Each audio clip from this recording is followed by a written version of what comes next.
달리는 구원열차 구원세미나 오늘이 그저 20번째 시간입니다. 주제는 죄의 전가입니다.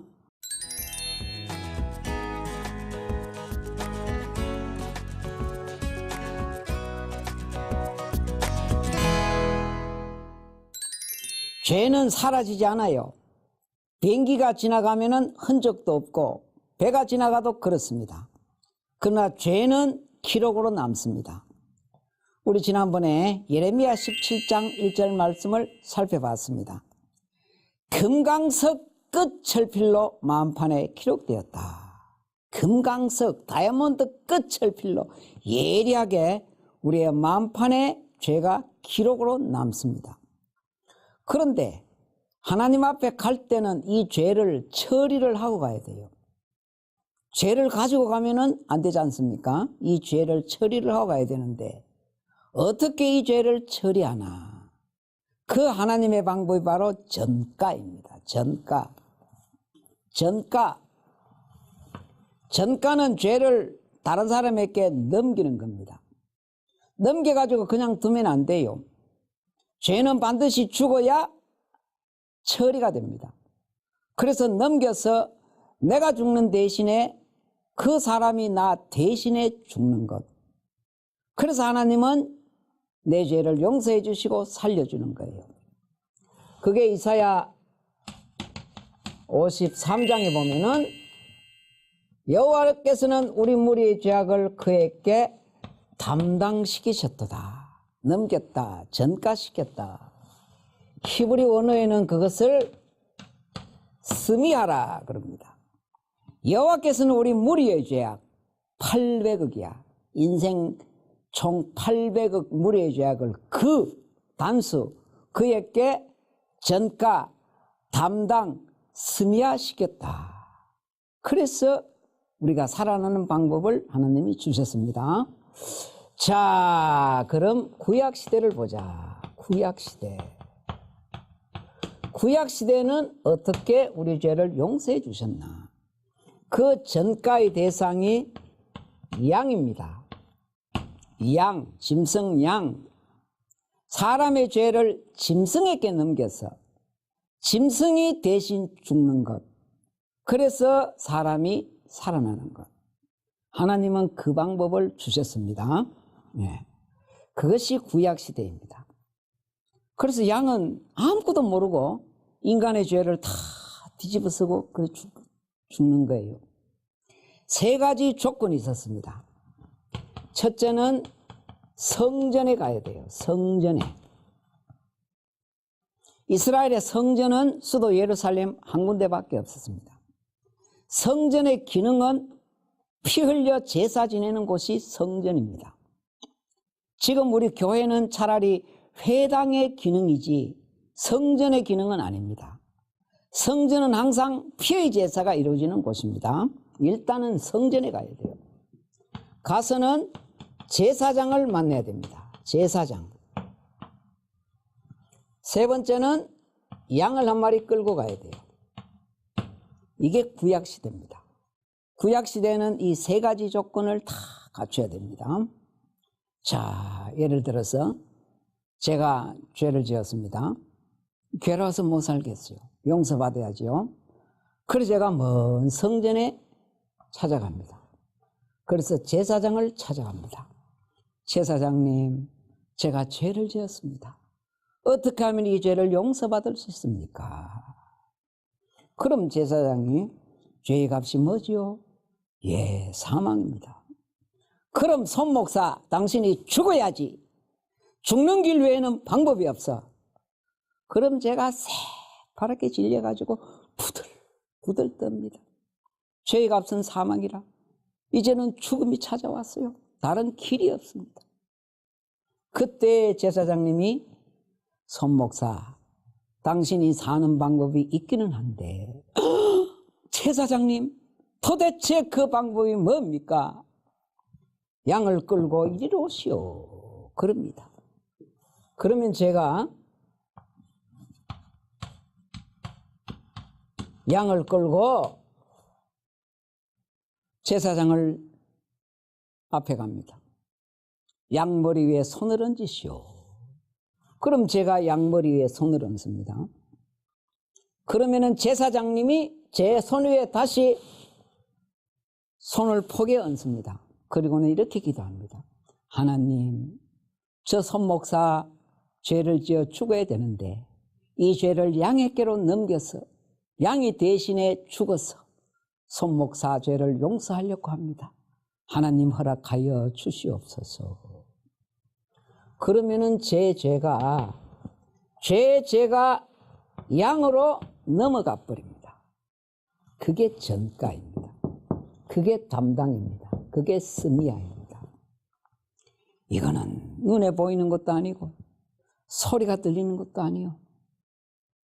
그냥 그렇게 믿어야 되는 거예요. 저는 살짝 빠져버립니다. 죄는 제가 다 지었는데 살짝 빠지고 양이 모든 이 죄를 다 뒤집어 쓰고 그렇게 죄가 넘어가요. 죄는 어떻게 해야 처리가 된다고요? 반드시 죽어야 됩니다.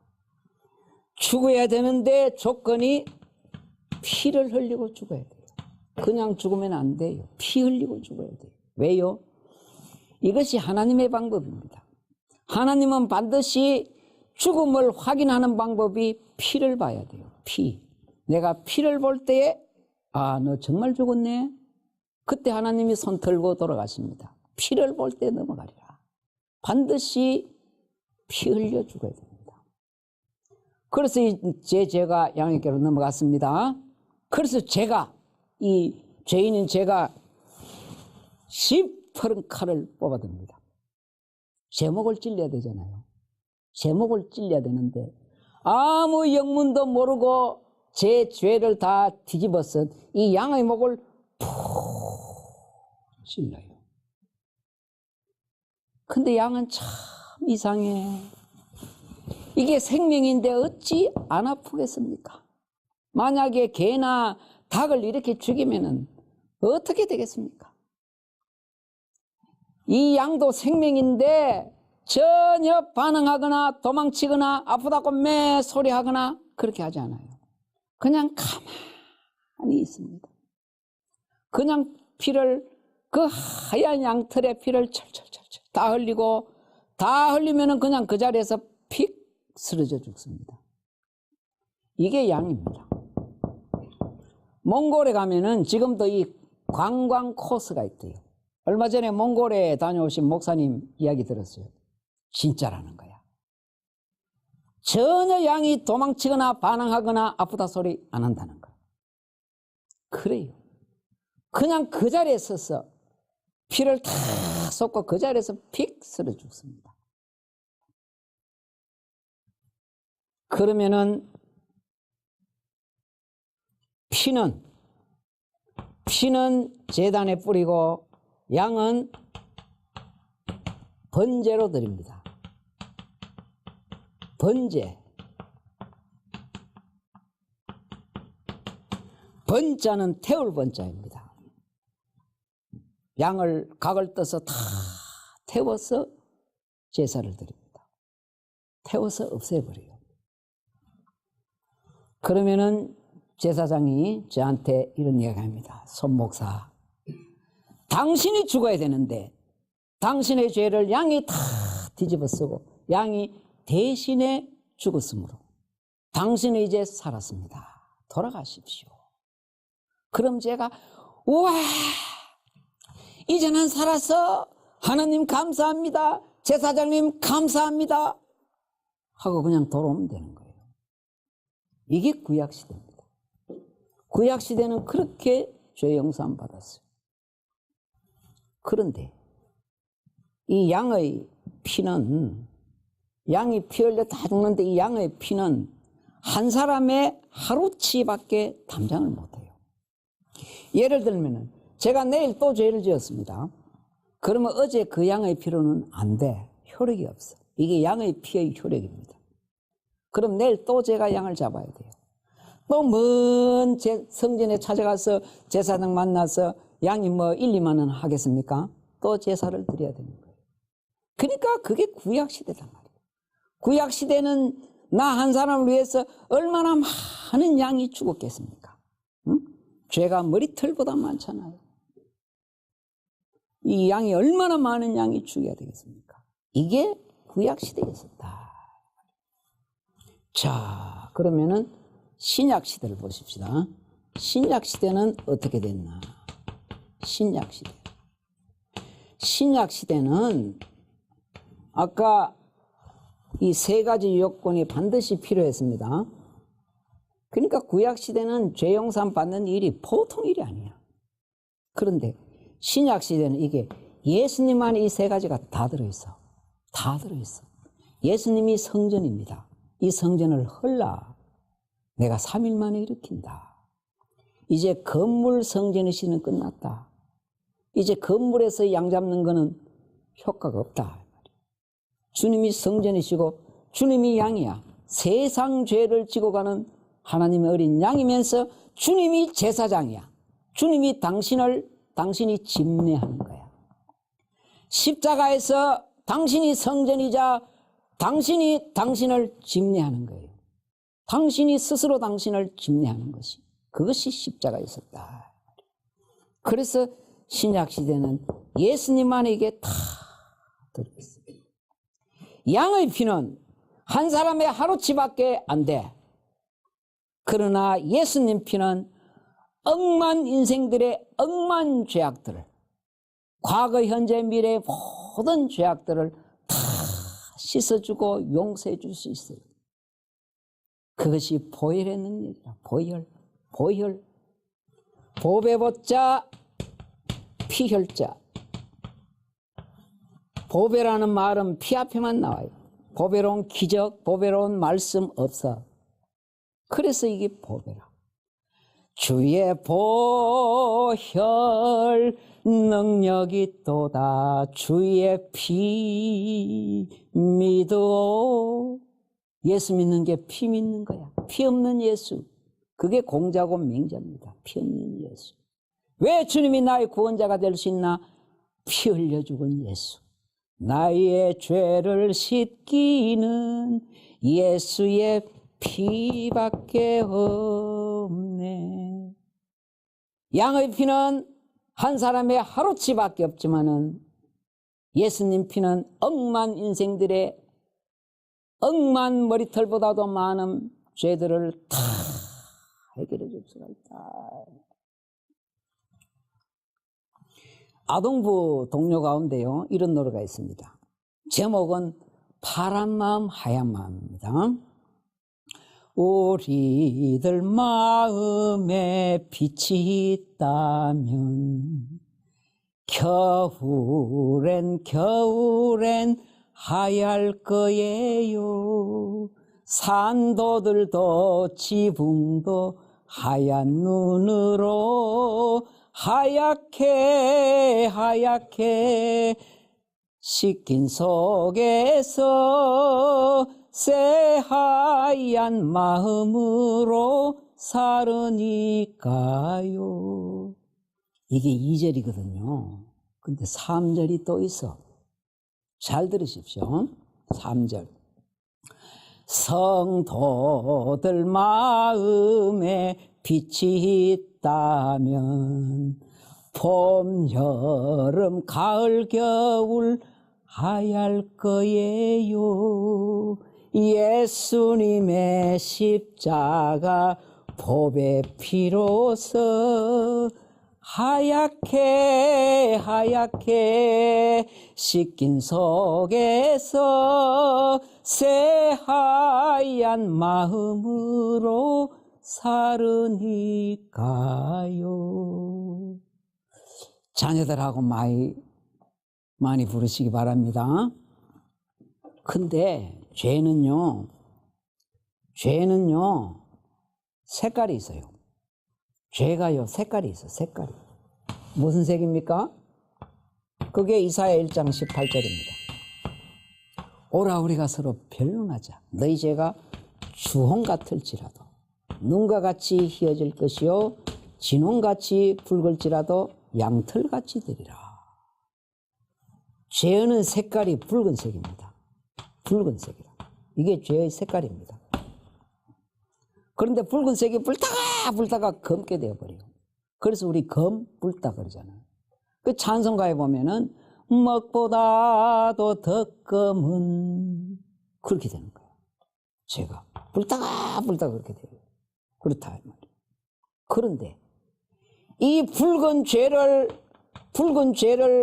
하얗게 하는 것이 붉은 피, 붉은 죄에 대한 처방이 주님의 붉은 피야. 옛날에 광야에서도 그랬어요. 광야에서도 뱀한테 물렸잖아. 하나님이 또 뱀을 만들어라 그랬어. 뱀한테 물린 사람 뱀 쳐다보고 살았어요. 뱀의 처방이 뱀이었었어요. 이것도 그래요. 붉은 죄 앞에는 붉은 예수 그리스도의 피만이 그것을 다 지울 수 있고 속죄해 줄 수 있다 이 말입니다. 자동문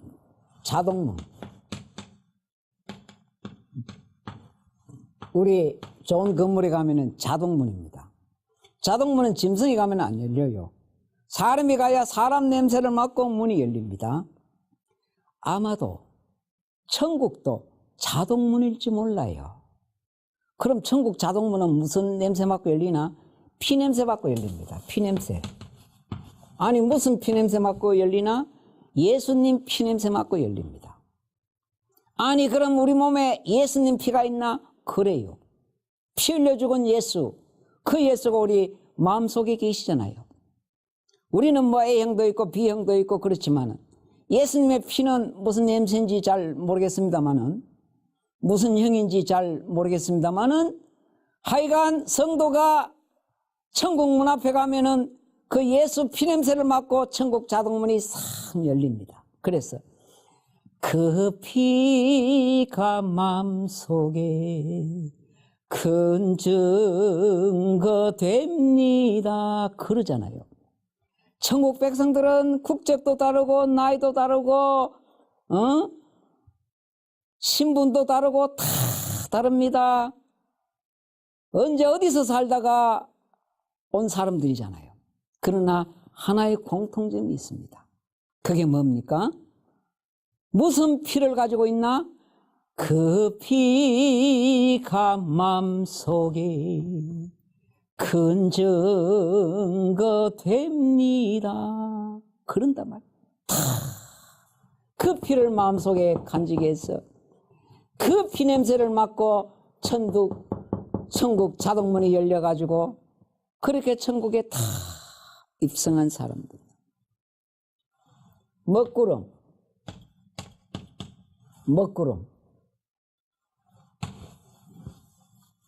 이 먹구름이 없어지려면 어떻게 해야 됩니까? 부산으로 날아가 버리면 되지. 그렇지. 부산으로 날아가 버리면 되지. 그럼 부산은 어떻게 하나? 그건 해결 방법이 못 돼요. 먹구름이 없어지려면은 먹구름이 다 쏟아져야 돼요. 먹구름이 다 쏟아져야 새파란 하늘이 나옵니다. 먹구름이. 하나님은 이 죄에 대한 먹구름이 있었어요. 죄에 대한 먹구름. 하나님은 죄에 대해서 반드시 진노하십니다. 진노. 하나님은 반드시 진노하시고 심판하시는 거야. 죄에 대해서.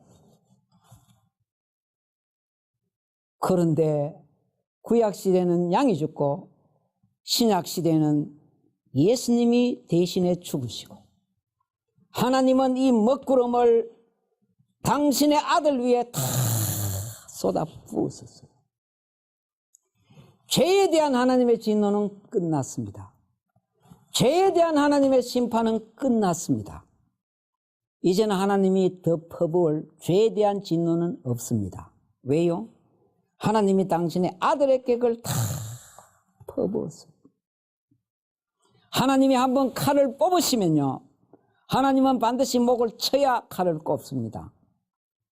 목이 덜 쳤으면 절대 하나님은 칼을 안 꼽아요. 그런데 하나님은 이 칼을 목을 쳤어요.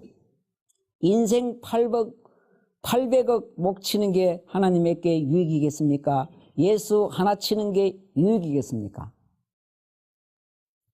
하나님 800억 인생들 뭐간지 쳐봐야 팔만 아프고 스트레스만 받아요. 그 헐쪼가리들. 예수 하나 딱 잡고 목 치는 게 하나님 편에서 그게 훨씬 더 이익입니다. 그러나 그게 당신의 아들이기 때문에 마음 아픈 거예요. 그러나 그게 인생이 사는 길이라. 그래서 하나님은 당신의 아들의 목을 치시고 칼을 꽂으셨어요. 이제는 더 칠 목이 없습니다. 목을 다 치셨다니까. 이제는 칠 칼이 없다니까. 칼집에 꽂았다니까. 꽂았어요. 이제는 더 퍼부을 진노가 없어요. 여기에 다 퍼부었습니다. 돌아가면 되는 게 아니에요. 이미 상황은 다 끝나 있어요. 다시요. 돌아가면 상황이 끝나는 것이 아니고 이미 상황은 다 끝나 있습니다. 그냥 믿고 돌아가면 돼요. 안 돌아가면은 그게 하나님의 사랑을 배반하는 거예요. 그래서 이제 죄에 대한 진노는 다 퍼부었는데 새로운 진노 뭔데? 안 돌아가는 진노. 안 돌아가는 진노. 이게 예수 안 믿는 진노야. 이제는 이 하나님의 진노만 남았습니다. 그러니까 죄 때문에 지옥 가는 게 아니야. 죄는 여기서 다 끝났습니다. 신자의 죄이건 불신자의 죄이건 죄에 대한 하나님의 진노는 아들이 십자가형을 당할 때 여기서 다 끝났어요. 끝났습니다. 이제 하나님의 새로운 진노가 생겼어요. 그 뭐냐? 너 돌아갈래 안 돌아갈래? 돌아가면 되는 것이 아니고 이미 상황은 다 끝나 있어. 믿고 돌아가면 돼. 즉 예수 믿어라. 예수만 믿으면 돼요. 그 죄로 지옥 갑니다. 그 죄로. 그 죄로 하나님은 그런다. 그러면은 지옥에 일단 들어가는 것은 죄가 아니고 불신이야. 죄에 대하여서라면은 저희가 나를 믿지 아니하며 그게 죄다. 죄는 그거 하나 남았다. 성령이 오시면은 그거 깨닫게 하신다. 너희가 나를 믿지 아니하며 죄는 이제 그거 하나 남았다. 그럼 지옥에 들어가고 나면은 옛날에 이 지었던 죄가 또 다 그 들어가서 부활하는 겁니다. 그러나 들어갈 때는 슛골인 들어갈 때는 행위죄로 들어가는 것이 아니고 안 돌아가는 죄, 예수 안 믿는 죄, 그 죄로 돌아가는 그 죄로. 참 태산이 높다 하되 하늘 아래 매이로다. 하늘 찌르고 올라가는 산이 어디 있습니까? 다 하늘 밑이지.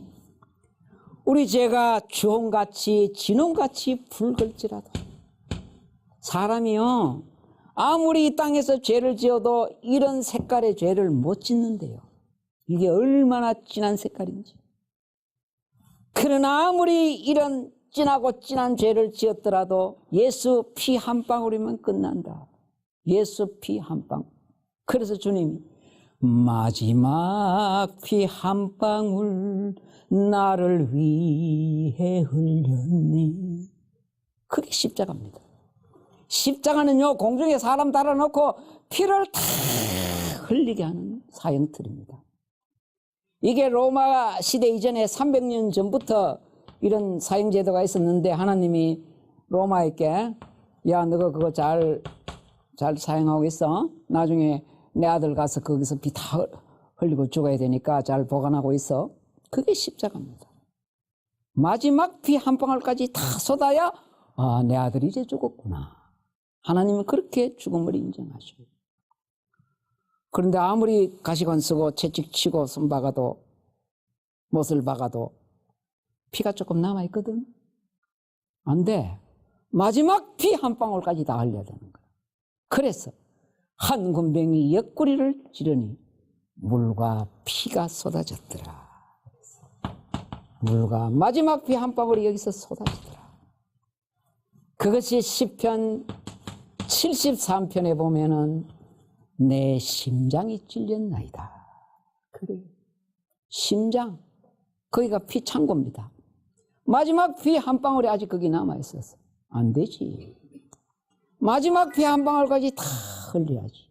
하나님은 그것마저도 용서하지 않습니다.